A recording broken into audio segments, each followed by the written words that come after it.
আল্লাহ রব্বুল আলামিন যখন মানুষ সৃষ্টির চিন্তা ভাবনা করলেন, ফেরেশতাদেরকে বললেন আমি দুনিয়াতে প্রতিনিধিত্ব পাঠাবো। ফেরেশতারা বললেন আল্লাহ, আমরাই তো আছি তোমার শুকরগুজারি করার জন্য।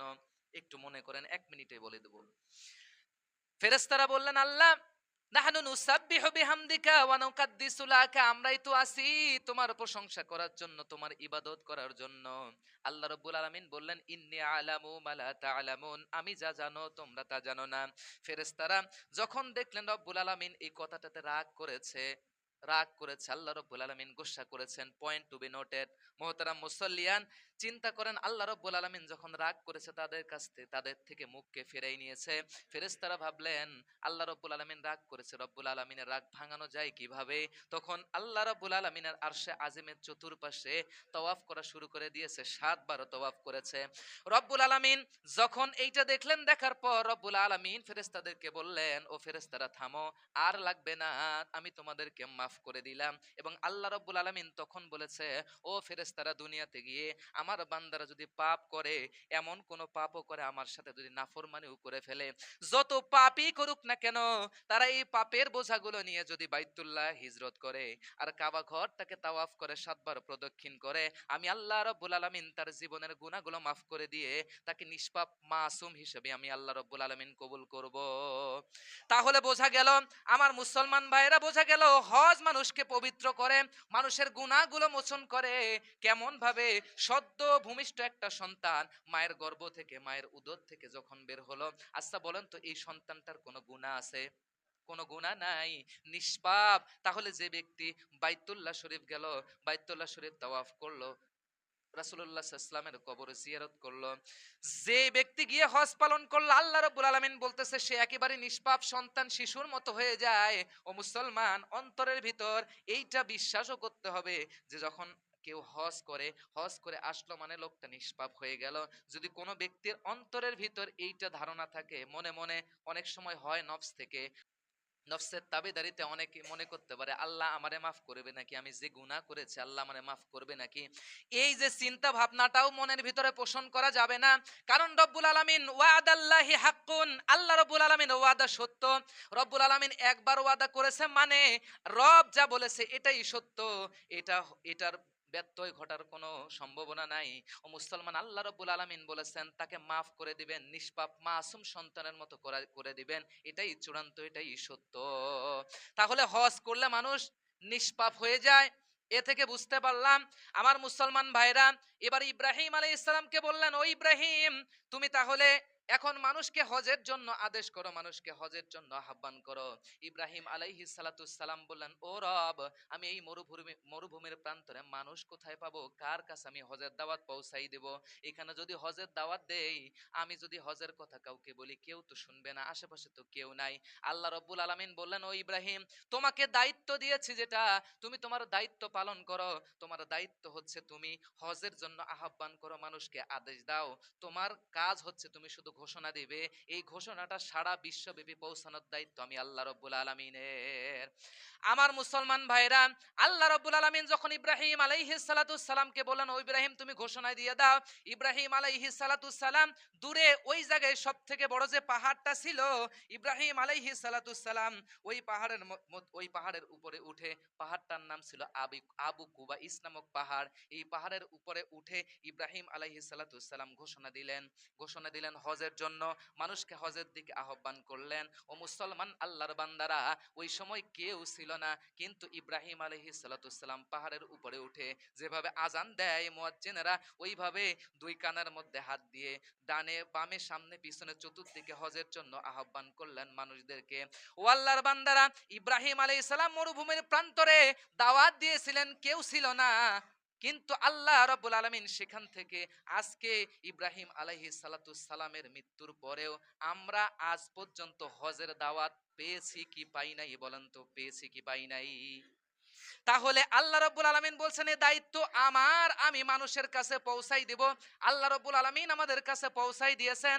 আল্লাহ রাব্বুল আলামিন বলতেছেন এই এই যে ঘোষণা যদি কারো কাছে পৌঁছে যায়, যদি কোনো ব্যক্তির সামর্থ্য থাকে, সে যেন সাথেই বলে, সাথেই কাবা ঘরে গিয়ে হাজিরা দেয় আর বলে লাব্বাইক আল্লাহুম্মা লাব্বাইক লা শারীকা লাকা লাব্বাইক ইন্নাল হামদা ওয়ান নি'মাতা লাকা ওয়াল মুলক লা শারীকা লাকা। তাহলে আমি আল্লাহ রাব্বুল আলামিন তার জীবনের গুনাহগুলো মাফ করে দিব। ও মুসলমান আল্লাহর বান্দারা, দুনিয়াতে সম্পদ অ্যাসেট আপনি অর্জন করতেছেন করেন, কিন্তু যদি কোনো ব্যক্তির সামর্থ্য হয়ে যায়, রিকোয়েস্ট অনুরোধ করতেছে আপনাদেরকে, ইসলামের 5টা স্তম্ভের মধ্যে একটা স্তম্ভ হচ্ছে হজ। আল্লাহর ওয়াস্তে কাবা শরীফে গিয়ে আপনি হজটা পালন করে আসবেন, আপনার ইসলামের 5টা স্তম্ভ আপনার প্রতিষ্ঠিত হয়ে গেল, আপনার মানা হয়ে গেল। অবশ্যই আল্লাহ রাব্বুল আলামিন আপনারে জান্নাত দিয়ে দিবে। আমার মুসলমান ভাইরা, এরপর গেল পঞ্চম, চতুর্থ সংস্করণের পর গেল পঞ্চম সংস্করণ, কাবা পঞ্চমবার সংস্করণ করা হলো। এগুলো বলবো না, একেবারে শেষে আসেন। সর্বশেষ যে সংস্করণ করা হয়েছিল 1995 সালে বাদশাহ ফাহাদ বিন আব্দুল আজিজ, তিনি চিন্তা করলেন যে না, একের পর এক এভাবে সংস্করণ করা হচ্ছে, এরকম হইতেই থাকলে যে বাদশাহী আসবে সৌদি আরব বা বিশ্বের মধ্যে যে বাদশাহী আসুক না কেন, সে চিন্তা করবে তার প্রভাব প্রতিপত্তি নাম যশ খ্যাতি অর্জনের জন্য সে কাবা ঘরকে নতুন করে আবার সংস্করণ করবে।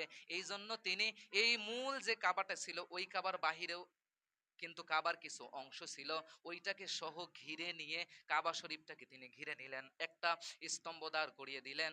আর তখন থেকে এখন পর্যন্ত কারো প্রয়োজন পড়ে নাই এটাকে আর সংস্করণ করার জন্য। আমার মুসলমান ভাইরা, এরপর আসেন, এই যে কাবা বাইতুল্লাহ, এই বাইতুল্লাহকে ধ্বংস করার পায়তারা করেছিল, ধ্বংস করার প্রচেষ্টা করেছিল। আমার মুসলমান ভাইরা, এই ঘটনাটা বলি আপনাদেরকে বুঝতে পারবেন। সূরাতুল ফিল নামে একটা সূরা আছে, জানেন না? আলাম তারা কাইফা ফাআলা রাব্বুকা বিআসহাবিল ফিল। এর তাফসীর করতে গেলে একটা জুম্মার দরকার, তাফসীরে যাব না, আমি শুধু একটু ঘটনাটা আপনাদেরকে বলি। আমার মুসলমান ভাইরা, ওই যে আলাম তারা কাইফা ফাআলা রাব্বুকা বিআসহাবিল ফিল, ও নবী আপনি কি দেখেন নাই আপনার প্রতিপালক, আপনার পালনকর্তা হাতিওয়ালাদের প্রতি কিরূপ আচরণ করেছিল? আলাম ইয়াজআল কাইদাহুম ফি তাদলিল, তাদের কৌশলগুলো কিভাবে রব্বুল আলামিন ধ্বংস করে দিয়েছিল। ওয়া আরসালা আলাইহিম তয়রান আবাবিল, আরসালা অবতরণ করেছিল, আলাইহিম তয়রান আবাবিল, তাদের জন্য রব্বুল আলামিন ছোট ছোট পাখি অবতরণ করেছিলেন, ছোট ছোট পাখি পাঠাই দিয়েছিলেন। আমার মুসলমান ভাইরা, তৎকালীন ইয়েমেনের বাদশা কাবা ঘর ধ্বংস করার চিন্তা ভাবনা করেছিল। সে যখন দেখলো মুসলমানরা, যারা মুসলমান জাতিগোষ্ঠী আছে, এরা কাবার দিকে ফিরায়া ইবাদত করে, রবের ইবাদত করে, তাদের প্রতিপালকের ইবাদত করে, স্রষ্টার কাছে মাথা নত করে, স্রষ্টাকে সেজদা দেয়। সে চিন্তা করলো না এইটাও তো হবে না, তাহলে আমি একটা কাজ করি। সে একটা গির্জা তৈরি করলো। ঘটনাটা শুনেন, তাফসিরে কুরতুবির ভিতরে আছে। এটা যদি সূরা ফিলের তাফসির করতে যান, তাহলে তাফসিরে কুরতুবির ভিতরে পাবেন এই ঘটনাটা। আমার মুসলমান ভাইরা, যখন সে চিন্তা করলো মুসলমানদের ইমান হরণ করতে হবে, মুসলমানদেরকে ওই দিক থেকে ডাইভার্ট করে অন্য দিকে নিয়ে আসতে হবে, সৃষ্টিকর্তা থেকে বিমুখ করতে হবে, এই চিন্তা ভাবনা করে ওই বাদশা, ইয়ামেনের ওই বাদশা চিন্তা করলো তাহলে কি করা যায়। সে ঠিক কাবার আদলে একটা গির্জা তৈরি করলো, এই গির্জার মধ্যে তারা উপাসনা করে। সে সবার কাছে প্রচার প্রচারণা শুরু করলো যে গির্জার মধ্যে ইবাদত করলে এ হবে সে হবে ইত্যাদি ইত্যাদি, যা বলা যায়, যা বললে মানুষ আকৃষ্ট হয়। এবং তৎকালীন আরবের বিখ্যাত বিখ্যাত গোষ্ঠীর মধ্যে একটা সেরা গোষ্ঠী ছিল, যে গোষ্ঠীতে বিশ্বনবী মোহাম্মদ সাল্লাল্লাহু আলাইহি সাল্লাম জন্মগ্রহণ করেছিলেন। তৎকালীন বিশ্বের সর্বশ্রেষ্ঠ বংশ নাম হলো কুরাইশ বংশ। আমার মুসলমান ভাইরা, কুরাইশ বংশ সহ কয়েকটা বংশ তৎকালীন সময় ছিল। তাদেরকে গিয়ে বলল, তোমাদের কাবা এখন থেকে বন্ধ, তোমরা গির্জায় এসে ইবাদত করবা। যখন এই ঘোষণা দিল, তখনকার সময়ের ওরা চিন্তা করলো না, আমরা তো রবের ইবাদত করি, আমরা সৃষ্টিকর্তার ইবাদত করি, এটার থেকে ডাইভার্ট হয়ে যদি গির্জার ইবাদত করি, গির্জাতে গিয়ে যদি সালাত আদায় করি, তাহলে এটা শিরকের পর্যায়ে হয়ে যায়। এটা তো আমরা করতে পারবো না। তারা এটাকে নাকচ প্রস্তাব করে দিল এবং ওই বংশের মধ্যে কেনান একটা বংশ ছিল। ওই বংশের একজন ব্যক্তি রাগে গোস্সায় তার গির্জার মধ্যে গিয়ে পায়খানা করে ফেলছে, পায়খানায় ভরাই দিছে। এই খবরটা যখন বাদশাহ আবরারের কাছে, সে রাগে গোস্সায় ফেটে পড়লেন। হ্যাঁ, এত বড় সাহস, আমাদের গির্জার মধ্যে পায়খানা করেছে, এত বড় সাহস। তখন তারা একটা প্রতিনিধি দল পাঠাই দিল, বলল তোমরা যাও, গিয়ে মক্কার মধ্যে যাও, গিয়ে মক্কায় যার যা পাবা সবকিছু লুট করে নিয়ে আসবা, ধ্বংস করে দিবা, যতটুকু যা পারো করতে পারো, তোমাদের আয়ত্তের মধ্যে আছে। মুসলমান ভাইরা আমার, ওই প্রতিনিধি দল আসলো। আসার পর মক্কার মধ্যে এসে লুটপাট শুরু করে দিল, যার যেখানে যা পায় সবকিছু লুটপাট করে নিয়ে গেছে। এমনকি বিশ্বনবী মুহাম্মদ সাল্লাল্লাহু আলাইহি ওয়াসাল্লামের দাদা আব্দুল মুত্তালিব তার 200 উট পর্যন্ত নিয়ে গেছে। আমার ভাইরা, এটা তো হয়ে গেল। এটা ঘটার পর পরবর্তীতে আর একটা দলকে, আর একটা প্রতিনিধি দলকে পাঠাই দিছে। তার উদ্দেশ্য, বাদশাহ আবরার উদ্দেশ্য, এবার গিয়ে তাদেরকে বলবা তোমার কাবাকে আমরা ধ্বংস করার জন্য এসেছি, তোমার কাবাকে আমরা ধ্বংস করব, তবে তোমার সাথে একটা মিউচুয়াল করতে চাই, সমঝোতা করতে চাই, লিয়াজু করতে চাই। কি সমঝোতা?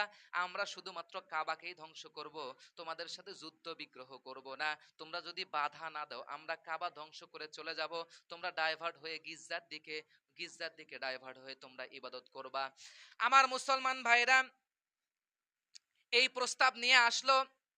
তখনকার সময়ের লিডার যিনি, নেতা যিনি, আব্দুল মুত্তালিবের কাছে আব্দুল মুত্তালিবকে এসে বলল আমরা এসেছি, কাবাকে আমরা ধ্বংস করব, তোমরা যদি আমাদেরকে বাধা না দাও, তোমাদের সাথে আমাদের কোনো শত্রুতা নাই, আমাদেরকে যদি বাধা না দাও আমরা কিচ্ছু করব না, বরং তোমাদেরকে বলতে এসেছি আমরা কাবাকে ধ্বংস করব। এইটা প্রস্তাব এই যে ইয়েমেনের বাদশা পাঠাই দিয়েছে, আব্দুল মুত্তালিবকে এই প্রস্তাব দিল।